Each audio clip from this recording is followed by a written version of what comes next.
Pinoy Pride. Yan po ang madalas na linyahan nating mga Pilipino sa tuwing may kababayan tayong sumasampa sa international stage. At ngayong araw ng kasarinlan, heto po ang ilan sa mga personalidad na Certified Pinoy Pride. Kung talento ang basehan, maraming homegrown Filipinos ang matagal nang sumagot dyan.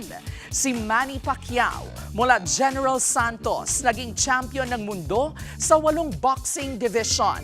Si Heidelin Diaz naman, naghatid ng kauna-unahang Olympic gold medal sa Pilipinas. Sa entablado naman, si Lea Salonga, pinalakpakan mula Maynila hanggang Broadway. At sa mundo ng pageants, pinakinang ng mga reyna tulad ni Pia Wurtzbach, Catriona Gray at Megan Young ang pangalan ng Pilipinas sa buong mundo.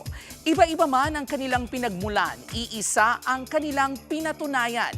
Hindi po nasusukat ang galing sa kung full, half o quarter ang iyong pagka-Pilipino. Ang tagumpay, hindi nakabase sa DNA test, kundi sa talento, sakripisyo at resulta. Yan po ang ating K-Alaman. K-OK. Mga kapatid, Jervy Wrightson po. Eto na nga. Para sa latest showbiz news at iba pang K-Alaman, mag-follow at mag-subscribe na sa social media pages ng News 5.